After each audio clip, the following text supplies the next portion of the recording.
Good morning, good afternoon, and good evening to all our attendees joining us today for this latest IoT Central webinar.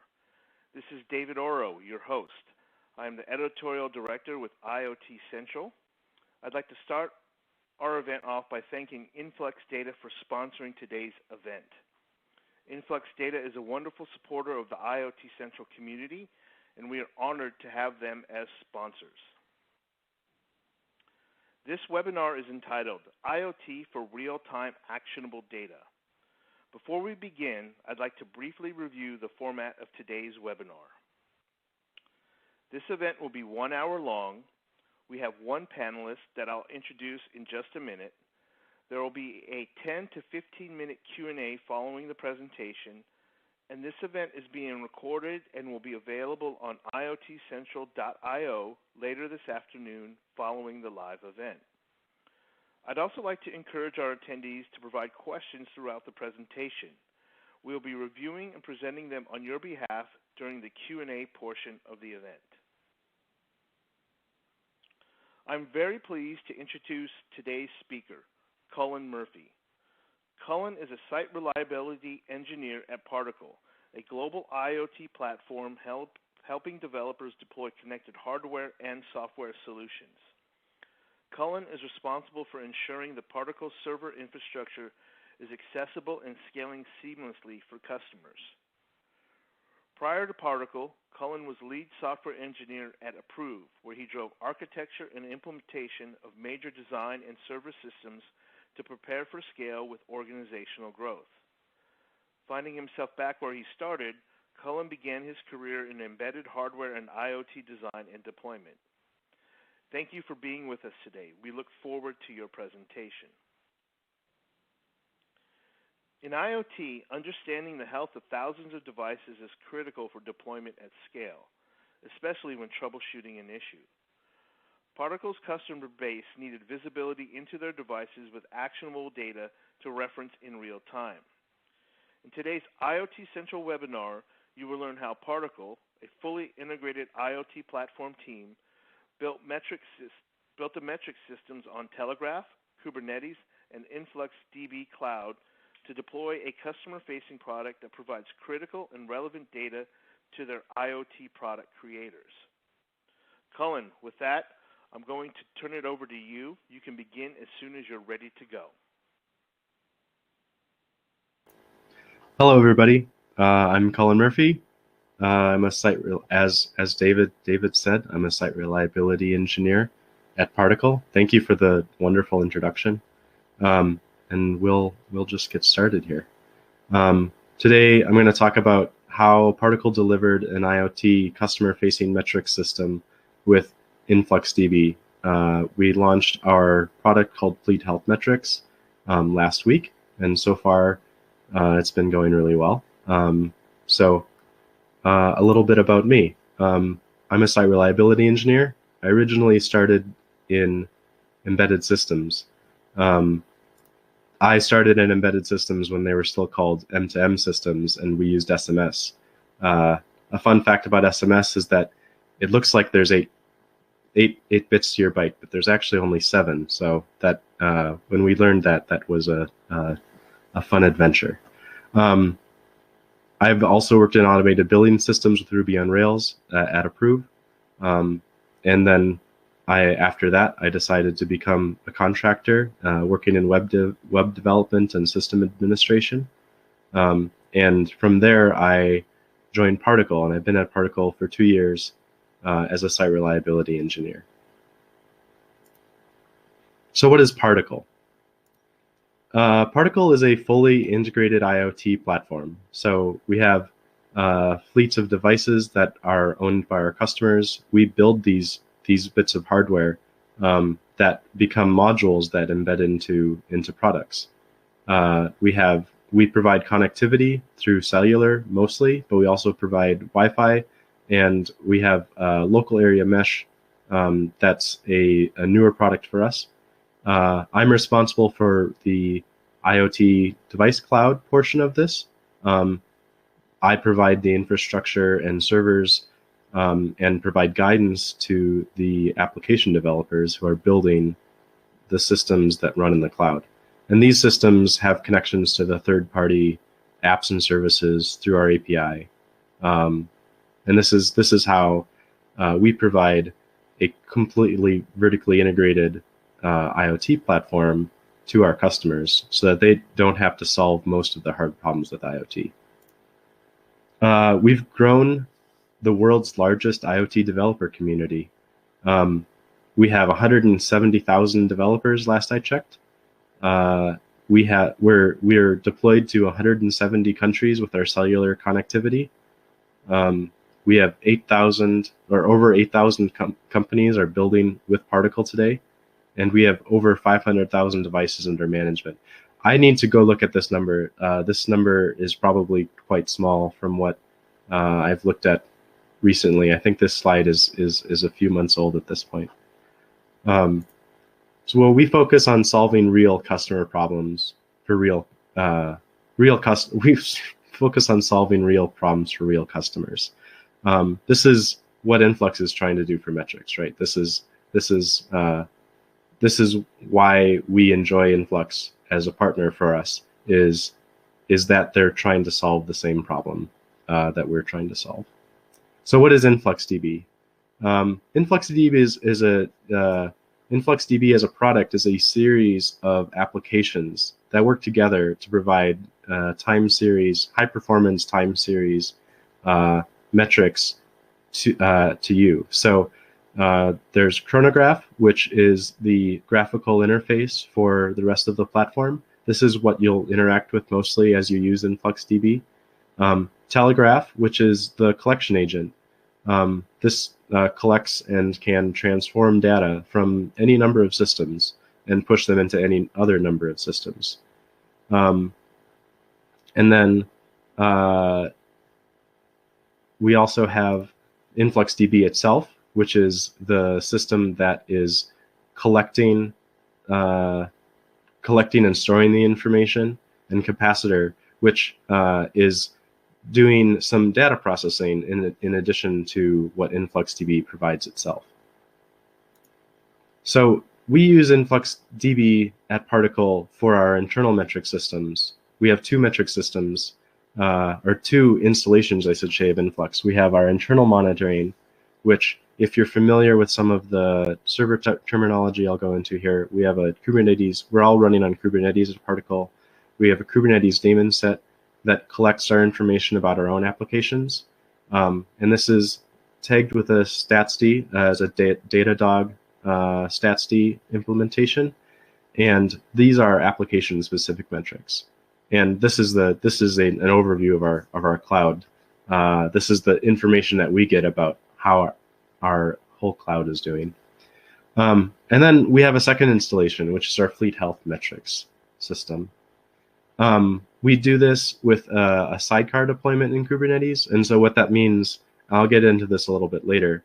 What that means is that Telegraf, which is that collection agent I talked about earlier, is running alongside the application that's producing the customer metrics. And that's asking through a Prometheus client, which is an opinionated way to generate metrics from applications, for the metrics from those applications. And these are device-specific metrics or customer-specific metrics. So these are a few things: why we built it, how we built it, and some of the hard problems that we came across as we built it. Why can't our customers have this type of visibility into their system? Why can't they see that everything is working well or something's not working well? This was something that I really felt strongly to provide, because this is something that I work on every day. I use these metrics. And so one of the obvious questions that it brought up was, well, there's just so many more devices than there are servers. Or the devices don't have a great internet connection, or the devices don't have enough RAM. But there's really not that many differences between a cloud computer or a server and an IoT thing. They both have a CPU. They both have some RAM. They both run some software. The differences really come in this, are you running over a fast network or a slow network? And they both have some limited resources, which is what you're wanting to monitor. But usually the size, and this is the scale that can create a problem for metric systems. This is one of the key areas is why we choose InfluxDB for our metric system, is because of its ability to scale to thousands or hundreds of thousands of devices in a particular deployment. And we've got a number of very large deployments that we have to support in the field. And so this this is what would be referred to as cardinality. It's a high. You've got a lot of things that you're counting, and so this is the type of thing that we were trying to solve with Influx. And once you look at this is our Wi-Fi product, our Photon. The scale of problem is pretty obvious when you see that it's just a little bit bigger than a USB connector.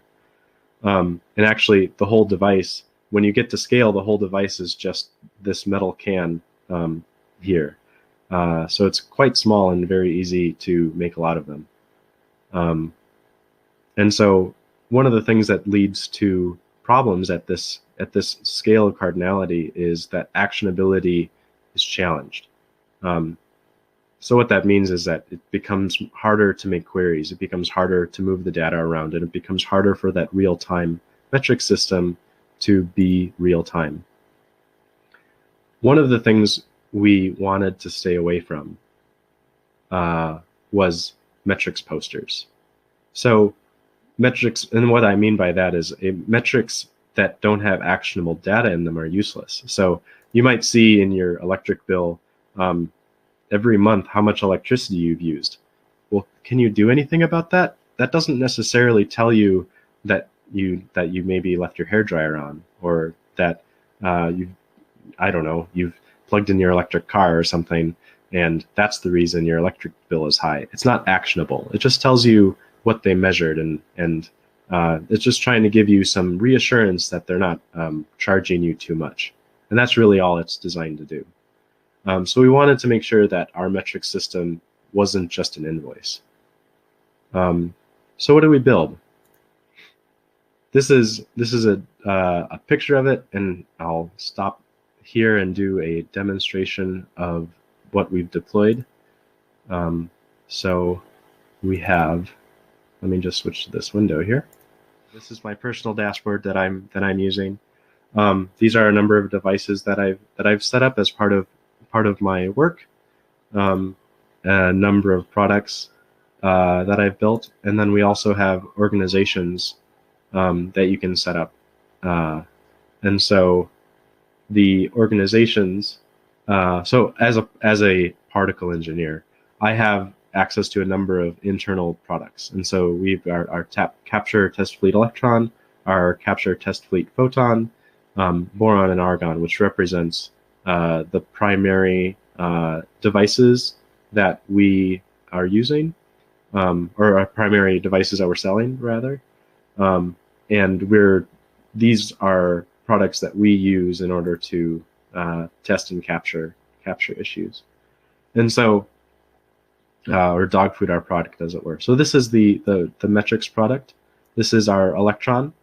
As you can see, it uses a lot of data, 2 gigabytes of data, and it looks like that's over 30 days, which is a fair amount of data here. So one of the things that we wanted to test, and one of the things that we can do, is I can slice these metrics by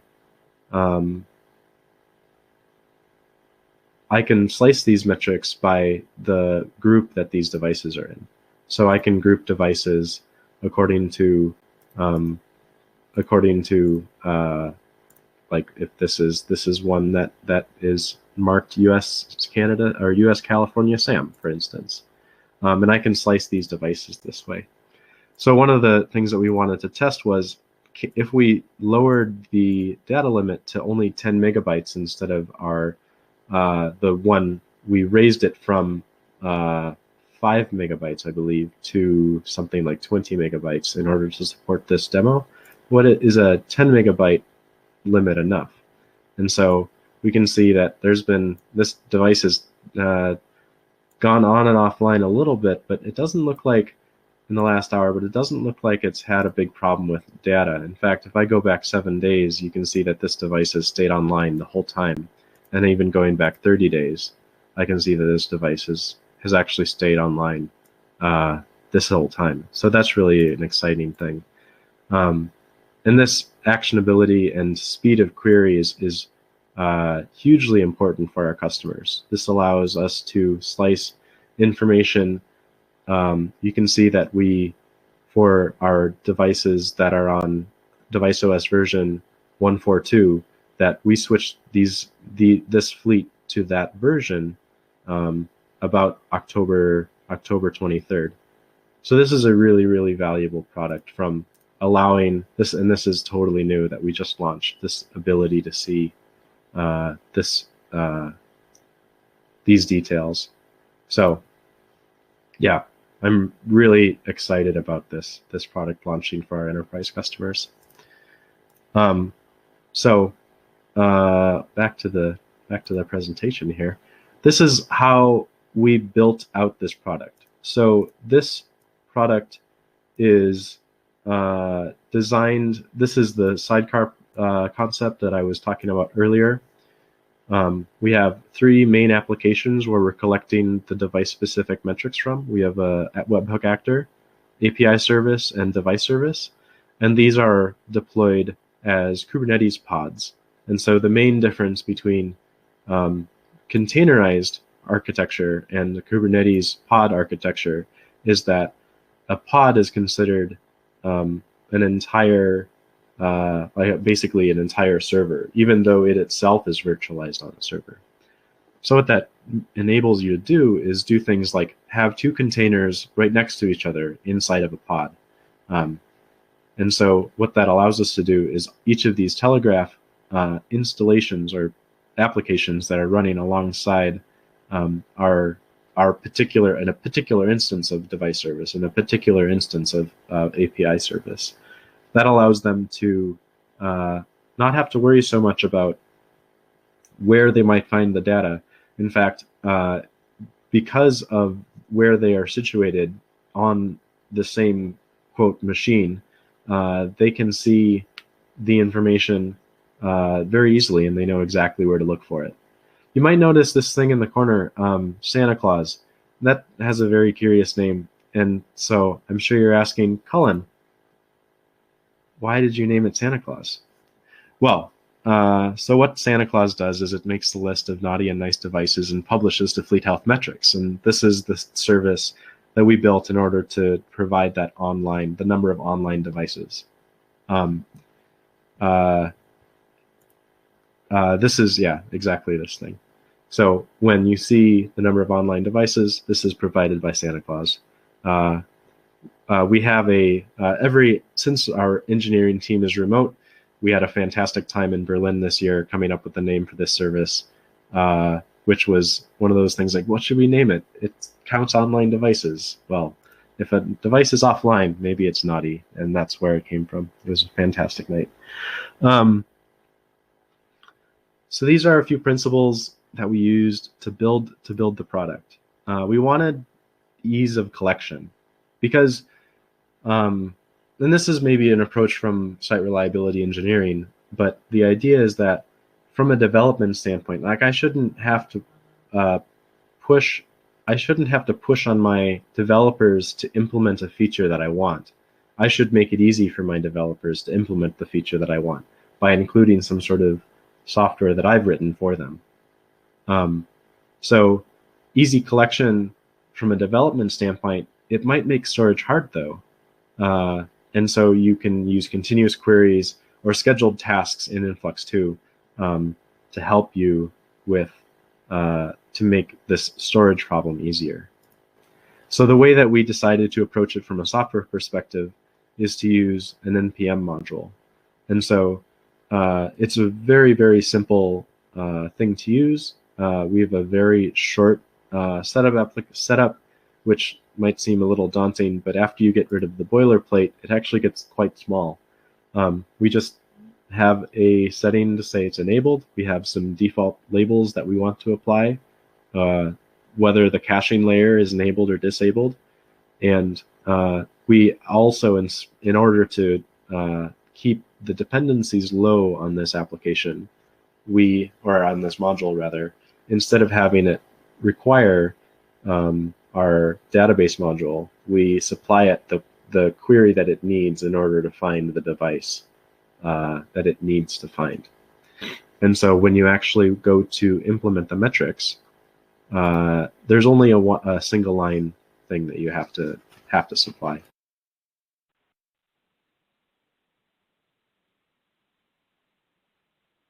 And so once we collect the metrics, obviously, well, not obviously, I realize that I forgot to talk about something. So let's go back a little bit and talk about that.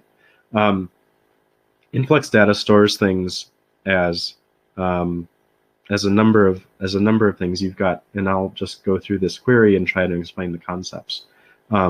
So Fleet Health is the database that we're using, and inside this database are things called measurements. And if you're coming from a relational database model, you might think of these as tables. If you're coming from like MongoDB or some other NoSQL database, you might think of these as collections. And so we've got measurements, and the measurements here are integrations, functions, variables, and events. And what this query is doing is it's collecting all of this information, and it's putting it it's collecting it from the AutoGen retention policy. So this is the high cardinality retention policy, which is to say that Influx data stores things by a unique tag set. And so what that means is if I record a metric for a device, and I say this is the device ID, this is the product it's in, this is the server I'm on, this is the host I'm on, this is the groups it's in. These are all tags, and these together create one unique point.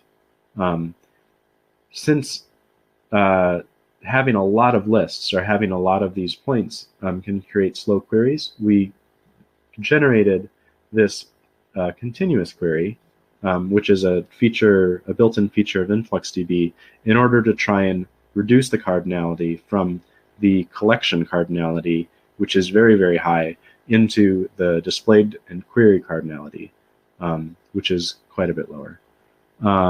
And so one of the things, continuous queries are fantastic. They provide a wonderful, wonderful aspect of InfluxDB. They are a bit limiting, though, in that because the where clause is generated by the query when it's running, it's hard for me. I can't copy the where clause into each of these subqueries, which is a limitation I didn't know about when I designed the system this way, and it does create a performance impact. So since there's an Influx person on the call, please can we have that? But I understand Influx 2 is the thing that we're going for. But the support has been fantastic. They've stepped in, they've helped us shape this query in a way that it is very performant. And I am really excited about Flux as a language, which is the new Influx 2 language. This is the same thing that I'm doing in this larger continuous query, but it's a third the size. And this doesn't have the problem because the main difference is that instead of talking about data outcomes, it talks about data manipulation, which is a really, really valuable way to think about this. From my perspective, it allows us to query just the things we want to use, transform them into the thing that I want it to transform into, and as a programmer, as a software engineer, this is a much simpler way for me to approach this application, this problem, because it looks more like code compared to an SQL-like language. So I'm really, really excited for Flux to become something in Influx 2. So some of the hard problems that you might run into as you're developing this product. So InfluxDB is primarily focused on engineers, which means that they're usually familiar with the thing that you're collecting metrics from, and you understand, or you might understand, the pipelines that generate those metrics. And so if you find line metrics as an engineer, you can say, it's easier for you to say the metrics are line.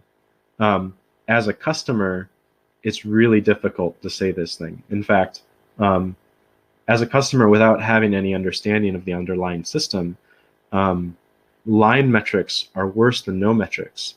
Instead of, I said this during the project, if you can't say something true, don't say something at all. We already demoed it, so we're not going to have the demo's curse, but one of the fantastic ways that I've found that you can generate, or rather understand more about your pipeline from a reliability standpoint, is to use the internal Telegraf plugin. And so the internal Telegraf plugin will insert metrics that are about Telegraf itself. And you can build alerts off of these metrics. And that will allow you to understand that you're not able to push all of the metrics into your storage, or that you're running out of RAM in Telegraf, or some other problem that you want to address. Because, as we said, line metrics are worse than no metrics. If my graph starts turning down, but it's not true, that's no good. That fails the test. So one of the aspects of this is you should only collect what you need. Because we're working with such a huge amount of data, we have to be really intentional about what we collect. Collecting too much will impact performance, because as you collect more information, the performance obviously slows because you have more information. You only have so much compute horsepower. Influx scales really linearly with CPUs and RAM, which is fantastic. But there are cost limitations. You do want to balance the cost of machines with the amount of information. So if you take only what you need, then it'll be a lot easier for you to scale. So this is one of the reasons why we have the continuous query as well, is because it allows us to collect things in a way that gets all of the data, but then allows us to reshape it in a way that allows us to query the data really fast. Being able to ignore the server that it came from, and the host that generated it, and the device ID, and all sorts of other extraneous information that we don't need anymore when we're making the query, makes the query a lot faster. Provide guardrails. So one of the ways that we made this product more helpful for our customers was to provide guardrails about what customers could query, and providing it in a way that they couldn't query, even if they tried, even if they figured out how the API worked and everything, that the guardrails are in the API. So providing data access is powerful, but keep it type ship. The query speed for us is key. It's not a when you're building something just for your own consumption, a query that takes a little longer is not a big problem. But when you're trying to give it to all of your customers, or a large portion of your customers, the query that you're generating is very important. So we control bucket sizes and query lengths to provide a good experience. And what that means is that each of the time zones in my each of these like time ranges that I have, they only collect on average 60 buckets, and we try to divide the time frame that they have into 60 naturally. What that means is that if it doesn't go into 60 directly, it's close to 60. So I think it's like 63 for 7 days, for instance. And that also means that each of these each of these query values here, device group, device OS version, firmware version, they're all validated against the product that they own. So since I'm querying against product ID 88177, there's a step in the API that looks at 8177 and says, does this version does this firmware version exist on that product? And we only query against it if it does. So this brings up access control. Role-based access control is maybe a heavy-handed tool for what we're providing here, because we're providing a multi-tenancy experience. This is a single application database that provides all of our customers metrics. And so you should try to ensure that your customers can only access their data. So we have two databases that are our primary production databases. We have a MongoDB database, I should say, in terms of the metric system. So there's the MongoDB database and our InfluxDB metrics database. And the access control information isn't stored in InfluxDB. So that means that I don't have to store all of that extra cardinality, and I don't have to go back and rewrite it, which is very expensive in Influx, to make sure that when access control changes, like when I remove somebody from a team or add somebody to a team, or I add a product to an organization, or some other thing like this, that my access control changes the moment that I move that person, because the database that controls that access control isn't a time series database. It's a different type of database. So user ID tagging would increase cardinality a huge amount, because not just one user can see any particular instance of data. So what we do is we tag the information by the product, and then we make sure that in the API we only query by that product. So think about data security as well. And this is why we have two Influx installations. We don't want to store internal particle information in our external customer-facing metrics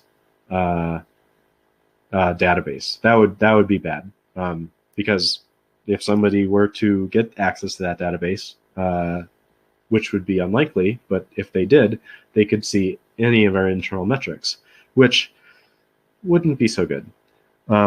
So you really want to observe security best practices. You want to make sure that you have good secrets hygiene. So trying to not store them on all the places, but make sure that they're only getting injected exactly when you need them.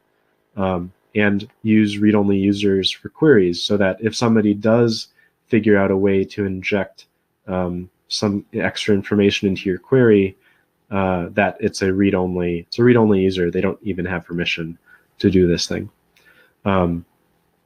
So yeah, and this and the yeah. So that's pretty much the end of this. It went a little bit short, but here we go. I'll give it back to David. Cullen, thanks for that excellent presentation. We'll get started with today's Q&A session, and I want to thank the audience for their participation. We have great questions that have come in during the presentation, and we'll do our best to get through all of them in the time remaining.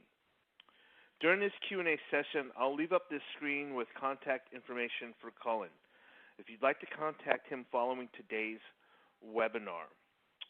So let's get started. We have a question. Have you worked in the utilities industry, and were you involved in helping utilities develop a business case for IoT devices? I haven't been involved in the utilities industry. I've helped some customers build this is many, many years ago, so this is maybe not super relevant to the question. I've helped some customers build like lighting products that were sold to municipalities as a way to understand when streetlights were out, so they wouldn't have to rely on phone calls to fix streetlights. Um, Working with a business case for IoT devices in a utility, though, we provide a lot of these services as a value-added service for going with Particle. We have a large organization that helps develop the business plan, and in fact, we vet our customers based on whether or not their business plan makes sense. I don't want to call it a startup incubator, but that's kind of the idea. We're a lot of our deals are judged this way, and so we want to help people succeed.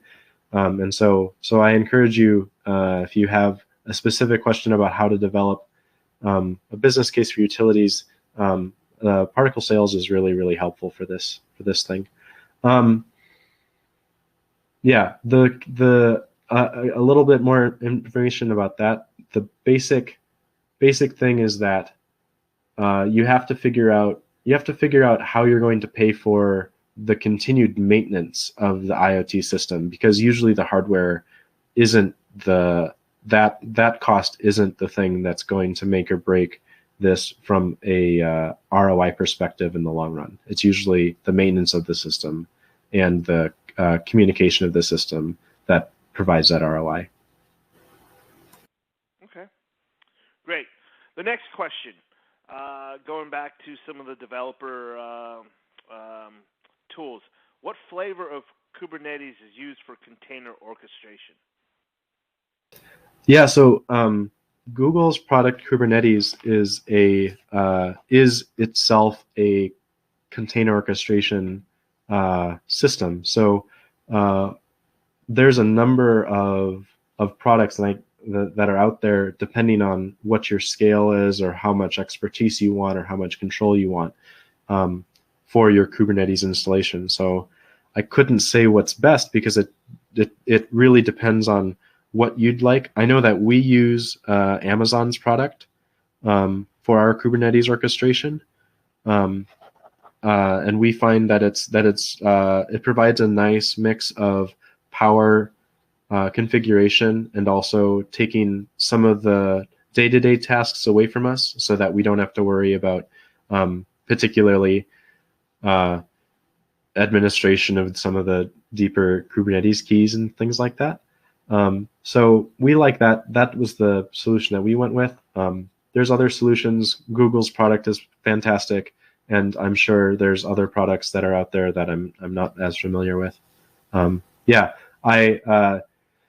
My advice lately for companies or people looking to start using containers when they're starting from an uncontainerized infrastructure. So if they're starting from a traditional, you have named servers that run services. My advice lately has been to skip the middle ground, which is we want to run containers on these same named servers. Skip that entirely, because it's a lot of work and it doesn't provide the value of going directly to a Kubernetes solution, which it will take. There's other talks on how to move to Kubernetes that are really, really fantastic. But it will take a while to move to Kubernetes, just as it will take a while to move to a containerized infrastructure. All right, we got another industry question here. Any experience with IoT and healthcare systems? Best practices for private health information outline that goes further than what you described in the security section. Does that make sense? Yeah, I haven't worked on a healthcare product myself, and so I don't have a ton of great advice for that. But I do know that it is very, very the information is very sensitive, and it's very important that you take all the steps required in order to make sure that it's secure and safe. From an IoT perspective, I know that we've worked with medical companies to try and provide safe systems. And the nice thing about Particle is that we host no storage of information that moves through the devices. All of the fleet health metrics that we've seen today are all information about information. So it's not the information itself, which means that we can still host things that are HIPAA compliant and other things because we don't store any information. And I'm unfamiliar with the terms, and so I might be using, like, host might be a particular might be a word that means something in HIPAA compliance, and I'm not aware of those things because I haven't worked that much in medical. But yeah, be sure to cross your T's and dot your I's. You don't want to have anybody come after you for that. Well, both of those industries, I guess, you talked about a little bit earlier about Particle and the team there that can support those things. But overall, even then, how do you articulate the value proposition of IoT devices to customers that don't see or recognize how IoT can benefit them? Right. So obviously you're working with all this data. What are you telling folks, and what is your team telling folks of seeing this? Yeah. So we found that the value really lies in being able to get continued revenue from a product because it's connected to the internet. So, for instance, one of our customers is Jacuzzi, and we're providing the connectivity and Internet of Thing for their smart tub, and so Jacuzzi, the hot tub company. Yeah, the hot tub company. Them. Yeah, Exactly. And so the one of the things that we had to walk through with them was that they're used to selling something, a hot tub, and never seen it again. And so they wanted to provide some reminders that it was time to change your chemicals and make sure that your hot tub is having the maintenance taken care of. And we said, well, wouldn't it be really cool if because that's interesting, but it just feels to the customer as though you're just trying to sell me more chemicals. What if we made it so that you could turn your hot tub on remotely? Like you could say, you know what? I had a really hard day at work today, and I want to turn my hot tub on the way home. So I don't have to wait when I get home. I can use that commute time to turn my hot tub on. That's really where that value lies, is that it's obvious to the customer that I want this thing. I would like to have the ability to remotely control my hot tub. Oh, and it reminds me to change my chemicals, because if you haven't owned a hot tub, one of the things that happens is if you forget to change your chemicals, it becomes very expensive to clean if you have to clean, but shock that hot tub back into a steady state. And so it's much cheaper to stay on top of the chemicals and the maintenance that you need in order to keep that safe and biohazard free. So that's really where the value is. And so they provide through a really small monthly fee, I think it's monthly or yearly fee, that service that you can turn your hot tub on and off remotely. Great, that's a cool example, and I'm glad you gave us one that everybody can relate to, jacuzzi in a hot tub. Let's go back to the developer world. How are the domain-based services delivered using containers?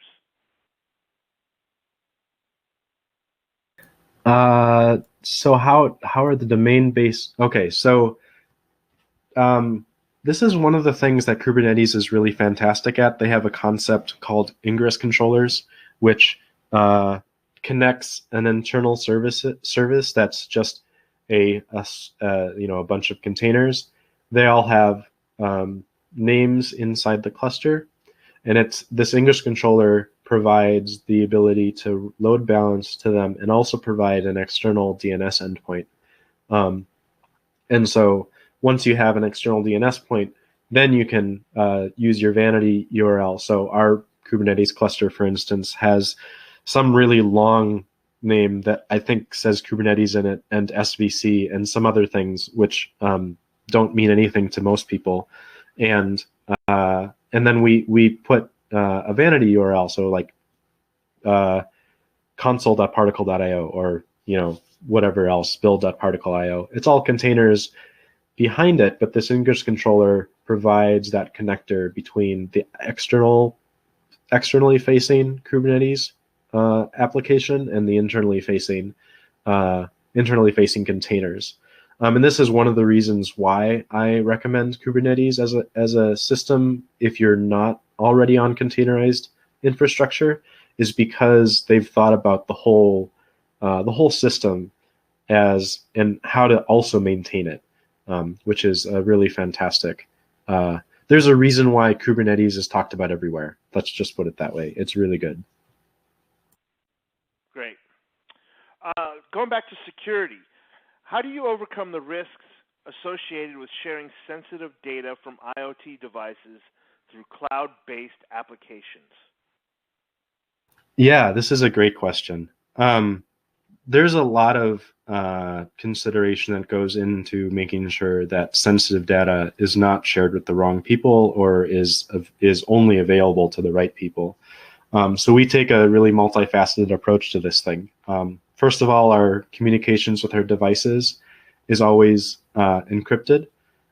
There isn't a way for even us, if you change the keys on your device, to recover or reach down to that device in an unencrypted way and provide an instruction of that device, that all of the communication to that device must be encrypted.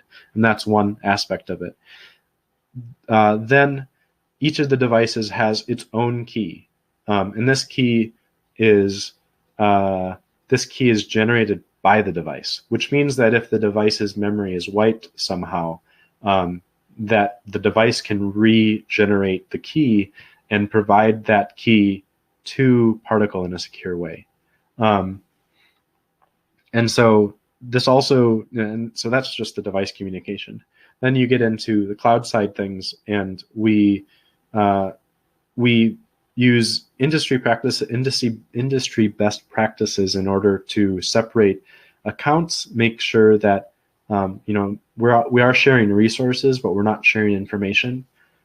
Making sure that we're using two-factor. I'm not sure if the demo was working at the beginning, but we have multi-factor or two-factor authentication turned on, or I do. We have that available, so that will ensure that that the person accessing the Particle ecosystem is the actual person they are, instead of just somebody that has that password. And we provide strong access controls and role-based authentication to make sure that each person accessing the information is also who they say they are and what they have access to the right things. And there's a lot of other, back-end things that we're concerned with that I won't get into today. But yeah, it's not really one answer. It's really about thinking about each of the ways that somebody might try to gain access, and making sure that if one system were to have a problem with access, that there's not easy ways to jump from that system into other systems. So it's limiting exposure to that thing. Great. Going back to some developer and some technical stuff, there's a question on Telegraf. Can Telegraf feed into other third-party UIs like Grafana? Oh, yes, absolutely. So Telegraf is, I don't know the statistics. There's something that Influx says it's like the most used metrics collection system, and that's because it doesn't have to push to InfluxDB. It can push to any number of metric systems. And in fact, Grafana has fantastic support for InfluxDB as a product. We use Grafana at Particle, and in fact, that cloud overview slide that I showed earlier was what that is Grafana. Grafana is a fantastic product, and we really, really do love using Grafana and Influx together. Yeah, and Telegraf is really, really powerful. It can, like I said, as I said earlier, it can transform data. It can collect it from any number of things. I think there's some number close to 100 of plugins that are provided with Telegraf. Yeah, it's a really powerful product for collecting and distributing metrics. And it's open source, which is really fantastic, and provided free. So use it. It's really good. Free is always good. We have just a few more minutes here for questions, so if the audience has more questions, please send them through. I have several questions on cardinality, which you spoke about during your presentation.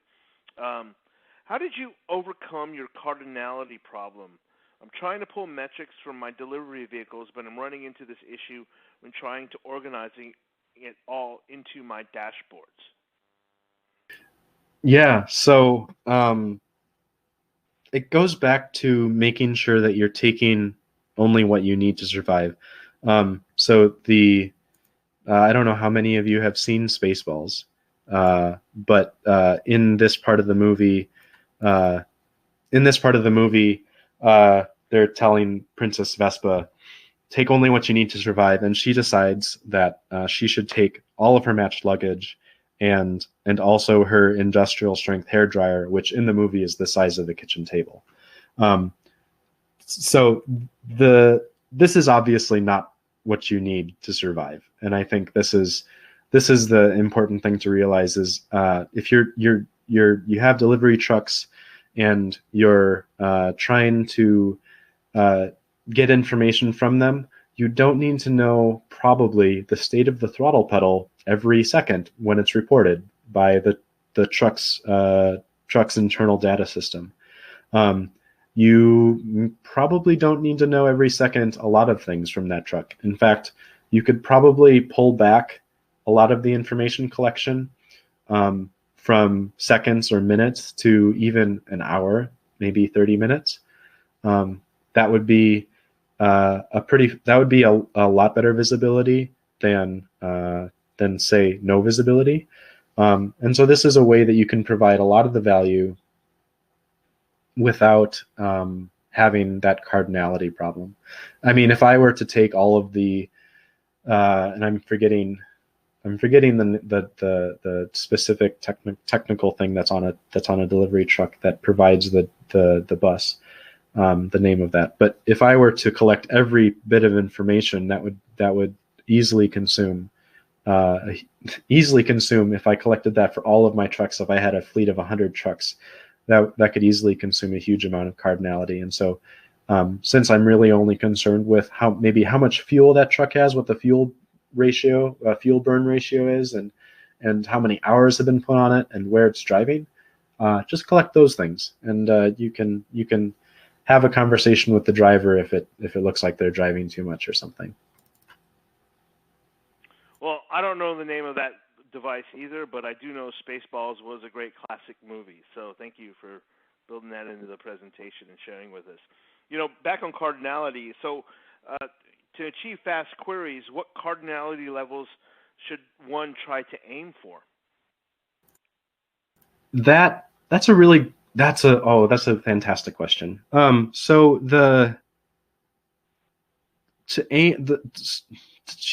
It really depends on the size, how much server resources you're putting into your Influx database. So last I checked, I think we had